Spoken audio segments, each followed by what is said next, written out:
Hi, we're going to have a brief lesson on this thing and this very important thing in music that helps us read music. It's called the staff. It's something you see so often that you really don't think about it. But as you're becoming more advanced in your reading of music, I want to make sure you know the right words and some things to look for. Let's dive right into this little presentation about the staff.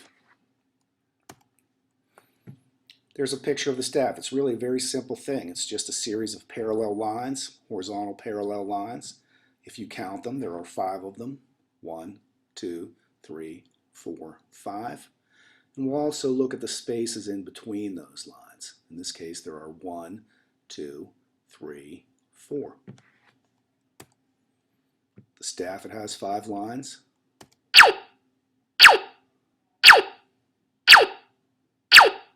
And there we see those 5 lines. And it has the spaces in between those lines, and we think of 4 spaces.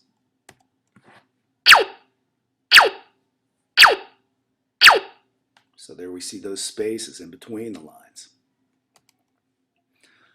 To be correct, you should always count the lines and spaces from the bottom to the top. So we don't want to talk about the bottom line or the middle line or the top space. We want to call them the first line or the third line or the second space. Let's take a look at how that works.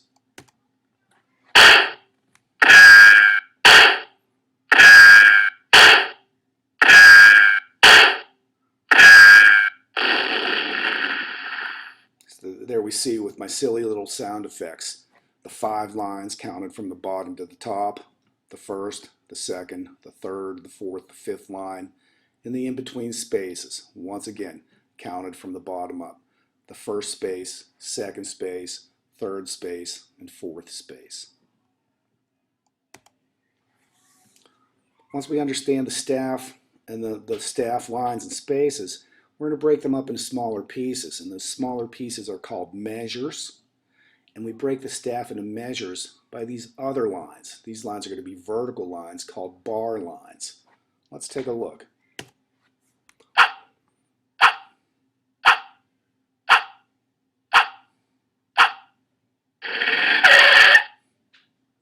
So there we see we added these vertical lines called bar lines, and it broke the staff into these little pieces called measures. In this case, we added the bar lines and we broke this staff into 3 measures, 3 smaller pieces of music. I always think of measures as being like little Lego blocks of music that we just snap together to meet our needs for making our music. As you're getting more advanced in your reading of music, if you're watching this, congratulations, you're getting more advanced in your reading of music.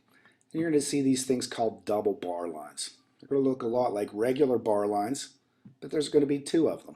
You'll see, it looks like this. There's a double bar line. It's 2 skinny bar lines. Where a normal bar line is just 1 skinny vertical line. Here we have a double bar line. It's 2 skinny vertical lines. It's not going to change anything you play in the music. It's going to help you see how music is put together. So if you see a double bar line, maybe we're at the end of a chapter. If we were reading a book, this would be the end of a chapter or maybe the end of a paragraph in a story.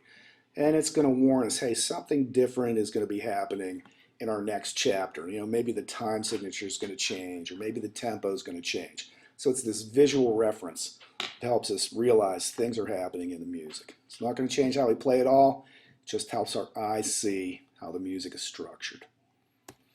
And that's what I say here. It just tells us something different's coming up. That's what a double bar line does.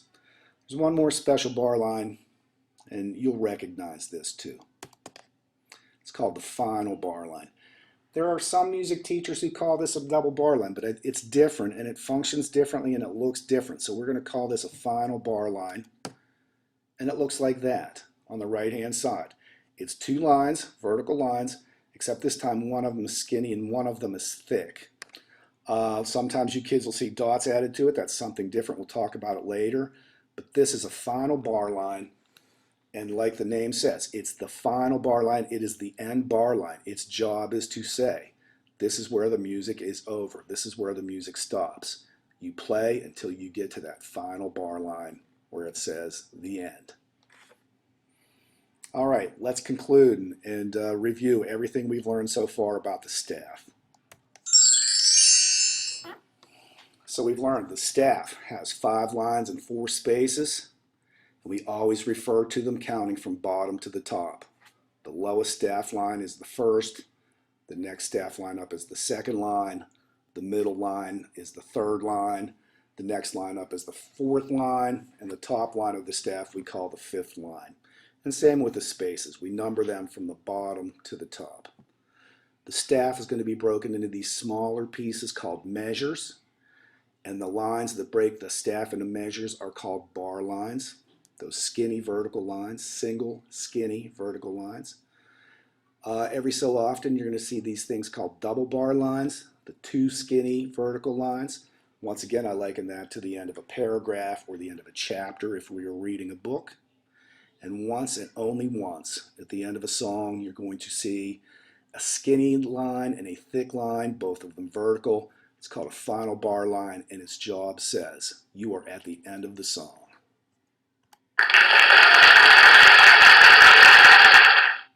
Congratulations. If you understand this, kids, you're very well versed in all the different parts of the staff.